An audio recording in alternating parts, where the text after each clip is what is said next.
every single time I've upgraded in life, I've realized that this war that you have to have with yourself, it never fucking ends. It never ends.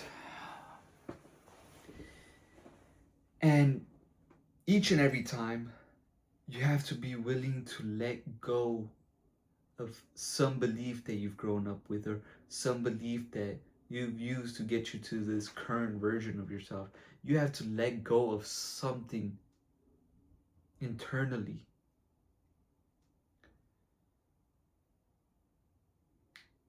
And the cost of becoming the man that you know you are is a much more painful experience than what people actually talk about. You know, people talk about the process of, like, you know, how they got there. But what about the intricacies? What about the in-depth fears and the things that were actually keeping them stuck, keeping them plateaued? You know, many men don't talk about that. Or maybe they never realize it. Because you see, any limiting belief, any fear, what happens is that your body internalized this belief. It could be something as when you were a child, you know, and it spikes your adrenaline, it spikes your blood pressure up, it makes you anxious when certain moments happen. I'll give you an example, right? When I first started cold approaching, and many men who do cold approaching will go through this, or thinking about starting cold approaching will go through this. You'll be nervous, you'll feel afraid, you'll feel tense, you may even start shaking. And you know in your mind, there's nothing more to this than just having a conversation. There's nothing more to this than just going up and saying anything. There's nothing more than this than just a 2-minute conversation. At most, maybe 30 seconds, because she might reject you right off the bat. But see, that's the exact thing right there. Those fears that you have to deal with in those moments that cause the inaction. How do you actually overcome those things so that you can unlock the version of yourself who could handle those things? Because what we really want is to be comfortable in those high pressured situations, what we perceive as high pressured, right?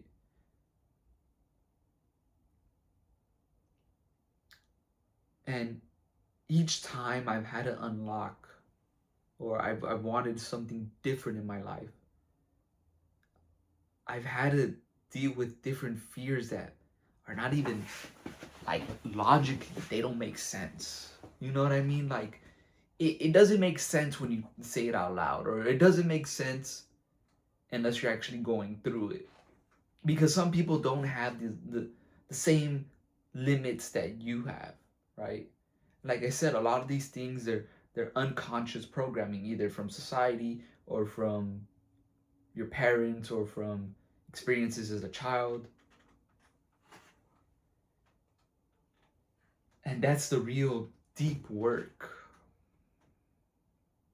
is rewiring your self-image, the way you view yourself, so you could get everything you want in your life. And this cost radical honesty with yourself. A lot of us, we try to pose this character that we're fearless, or we gotta be perfect or ready, or whatever the fuck that means, you know, whatever that means. And I always say that shit never comes, that day never comes where you feel ready. You just be ready. But a lot of the times, the process of being ready is much more difficult than being ready. That's just the surface of it. You may not feel ready, let's say coaching business, right? Or a fitness business.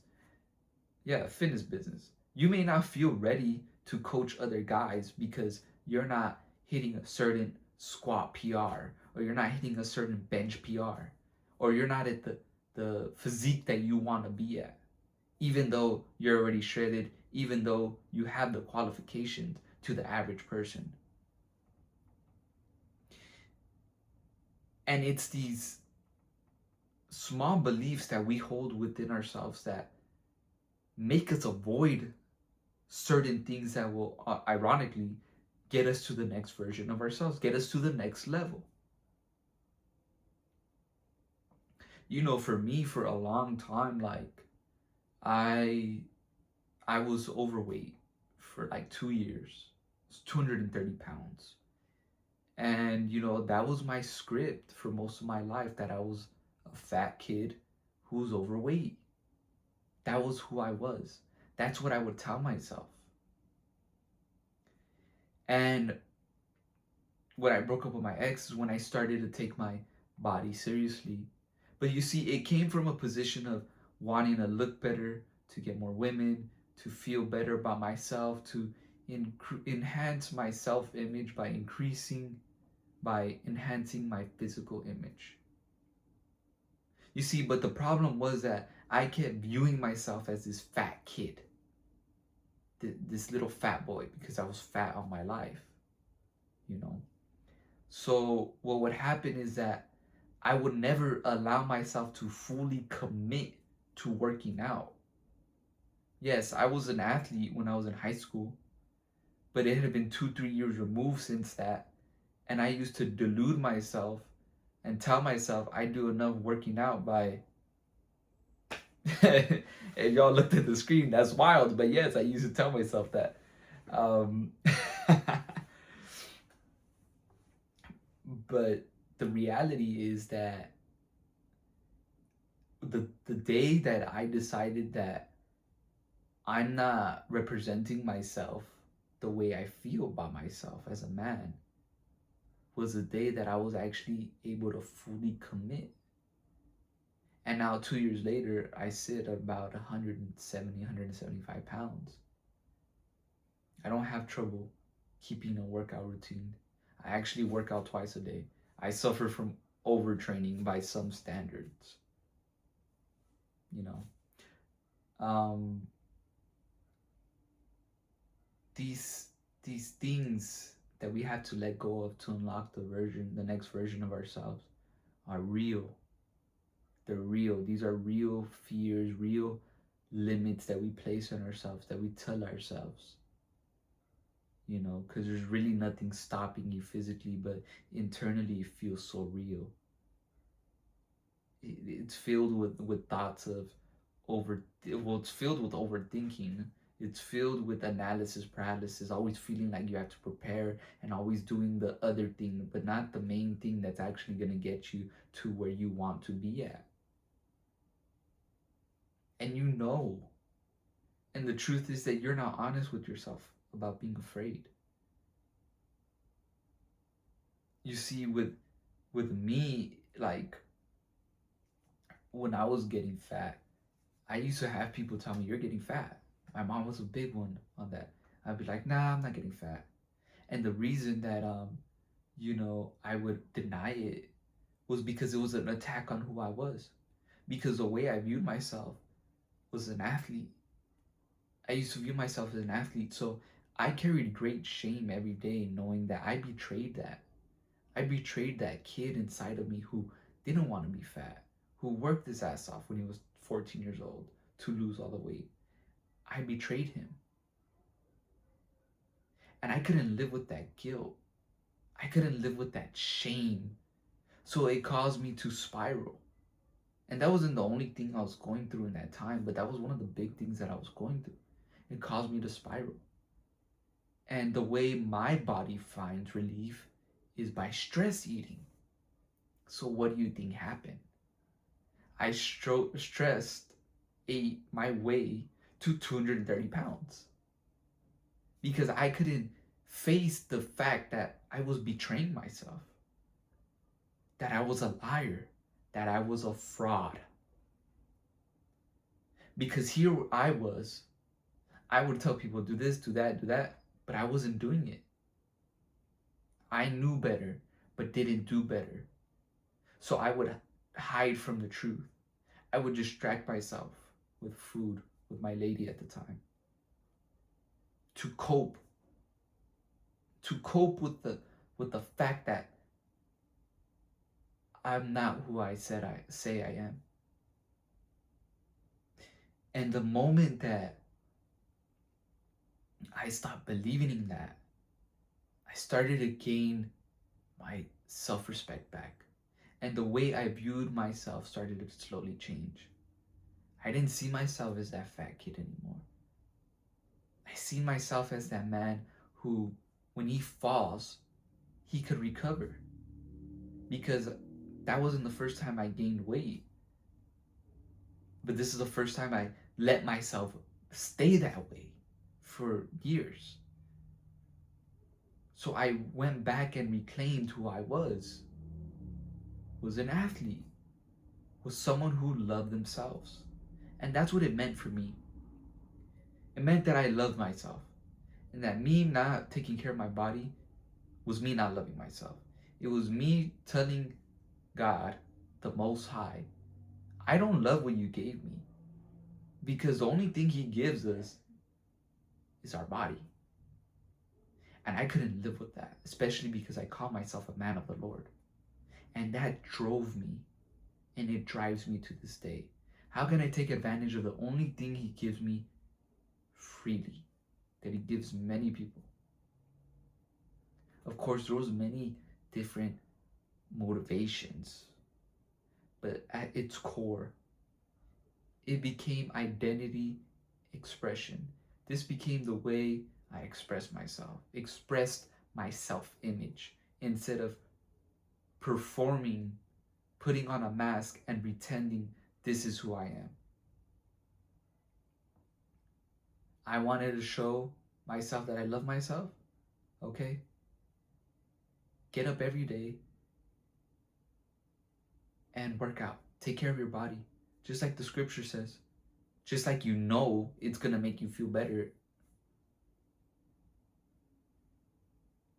And I had to let go of all those delusions, all those fears and doubts of, really the doubts, because I would doubt like I would actually be able to get my nutrition in check.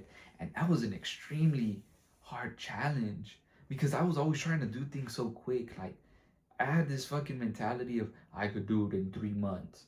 Then 3 months would pass and I wasn't losing weight fast enough and shit like that. I could do it in fucking a month. Like, bro, this shit take time. See, the problem is with a lot of these programs that I see online is that, yes, you could get results fast. Yes. But anybody could push for 3 months. Straight up. Many men could push for 3 months because they know at the end of the tunnel is that reward. But what happens when they get that reward and they revert back to who they are? The problem is that you took all the right action, but you never updated your software. For example, I consider myself in shape. I would say I'm fit. I would say I'm getting, lean, but I'm not lean yet. I know I will be lean because, like I said, I express my self-love by the way I treat my body. So what does that mean? Okay, that means I eat great. I eat clean. I make sure I work out. I make sure I'm recovering properly, which is where I'm struggling with right now, actually. I sleep about 6 hours a night. I need to, show myself that I could actually take more time to recover and rest. But you see, now this is tied to my self-image. This is tied to the way I view myself. So now I'm keeping myself accountable. You're a fraud if you're not doing that. And when I started to be honest with myself, it made things a lot easier. Instead of pretending that I could just fucking willpower it through, because willpower runs out. It's finite. But but every day, you know who you truly are by how you think and what you do. Consistently. Because people study patterns. You know who someone is by their patterns. That's who they truly are. When you're dating a woman, you know who she is by her patterns, not by her best days, not by her low days. And these are things that are like, things that men talk about all the time, not to beat a dead horse, but really reflect and really take that time, that the cost of becoming the man that you know you're meant to be takes radical honesty. Do you need help from other men? Do you need to be around an accountability structure? I do. And I could admit that straight up. I need mentors. I need the Most High to keep me accountable. I need Him to place people in my life, that way they could keep me accountable. Because honestly, like, yes, I could keep myself accountable to certain things, but there's things where I fucking do not want to do. But the moment someone tells me, like, you should do it for X, Y, and Z, it makes it a lot easier than you fighting yourself to get yourself to do it. And when you start, you revert back, you slip back. And then you get frustrated because you can't fucking do it. And you shame yourself and you spiral. Then you fucking go 5 days without doing. Then you hit the, I'll start on Monday. This is fucking reality. Like, this is the cost of becoming who you're meant to be. Is actually knowing who you are, knowing what's running you, and letting go of it. Letting go of your fucking ego. Because your ego is gonna protect you. Your ego doesn't want this version of you to die. It perceives it as death. Life is constantly about being reborn and renewing in the mind. Scripture says, be renewed in your mind. We are like computers. And the way to successfully reprogram your mind is belief and action. You could fake all your life, but if you never believed, it's gonna come out under the right amount of pressure. Conviction cannot be faked. Authenticity cannot be faked. This is why people today are searching for soul on the internet. Just be real. Just be yourself. Yeah, because everybody's playing a fucking character. And now with AI out there, with artificial intelligence, we don't know what's real and what's not real no more. So this is the time to really figure out who you want to be, who you know you are, and define yourself.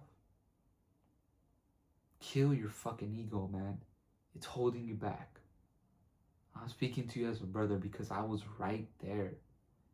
And I'm telling you, if I would have just been honest with myself, not betrayed myself, because we all know better, but the shame of not doing better gets to us.